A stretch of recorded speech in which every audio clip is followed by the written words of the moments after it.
Do you see that? That's what being poor looks like. Engines do not maintain themselves. And when it's a million degrees outside, it's probably the best time to do any maintenance on them. Because that means there's no snow or the bugs or the rain to stop you. I'm gonna do that. I'm gonna show you how to do that today. I'm gonna start with that thing. Typically, that's not in a car. You usually have a paper filter. I took mine out because the hose tore and I kind of just bought a random intake on the internet. And you know what? It worked, made a cool noise. But these filters come with a downside. You have to wash them. So, I mean, first step of that is having the right screwdriver to get in there. I probably do not, but I'll give it a try. Looks funny, you gotta wash them. These cone filters are pretty good at filtering things, so long as you do what you're supposed to do with them. You have to oil them. Most people don't know that. I feel like most people do know that and just choose not to these days. Now, when you wash these, you want to be very careful to not flood them completely. You want to kind of make sure.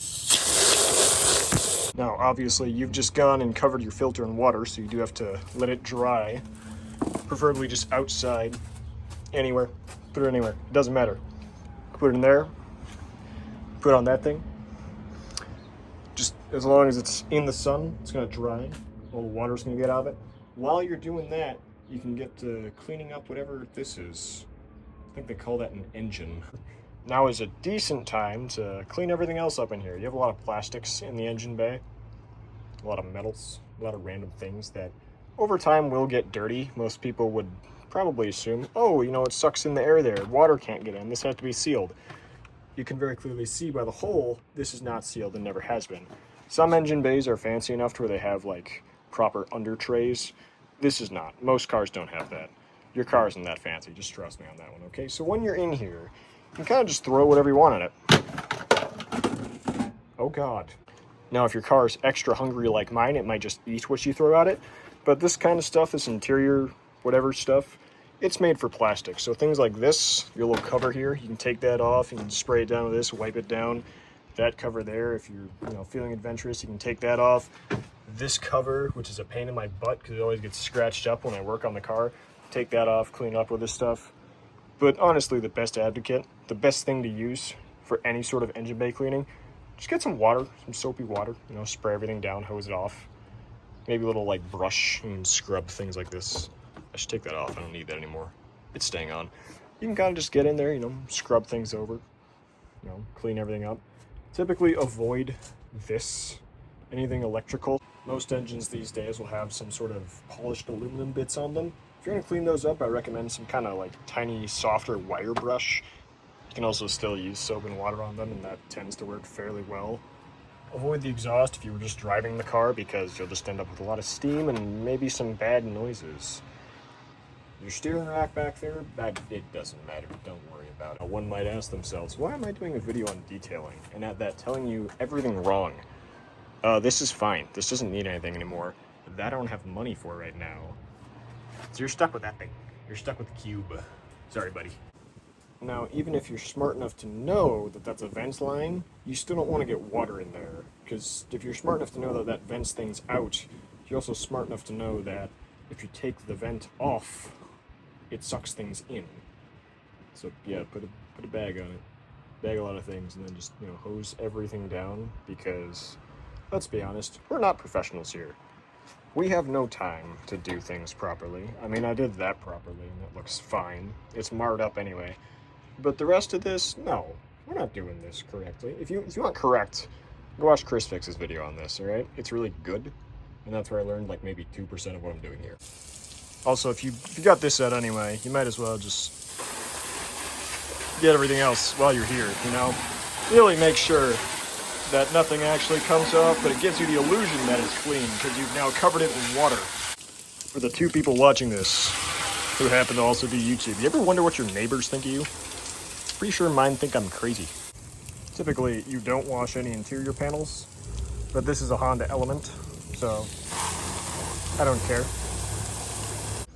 Now, the job is done once your shoes and pants are thoroughly soaked, because the hose always leaks. You don't get one that doesn't. It has to leak, otherwise you're doing it wrong. But once you're back in here, hey, everything's wet.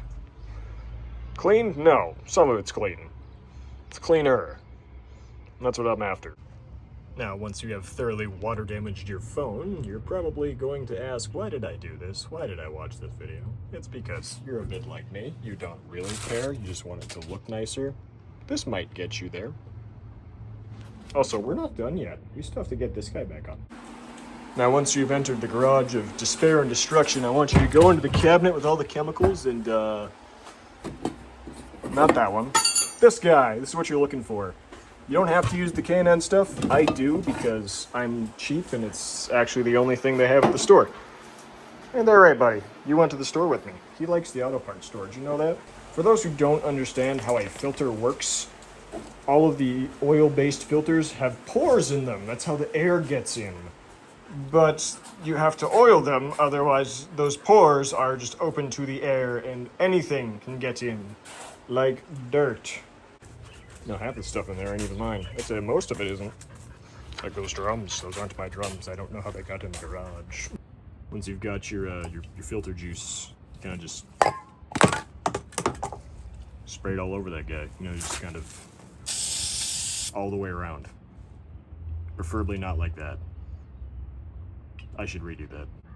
Now, I've had people ask me if you can just use like motor oil. You cannot, as you can see by the goop on the ground. That stuff's red. Motor oil ain't red. Also, it's a completely different kind of oil in this. I don't know what it is. I don't know what it's made out of. Apparently you can use mineral oil if you're, you want to be fancy. I don't want to be fancy. That came off a shelf and it works. And if you have one of these filters, that's what you do. If you don't have one of these filters, I'll show you what you do. Most cars will have one of these. This is a paper filter. You can replace it, or you can just kind of,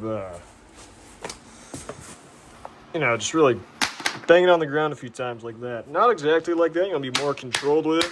Sometimes you get bugs in there. You get, like, nuts and garbage in there.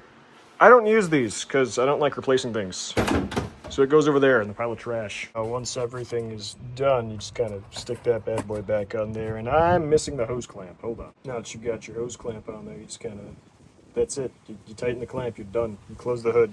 You never look at it again. Why? It's your daily driver, and you only care just enough to do the bare minimum, like this.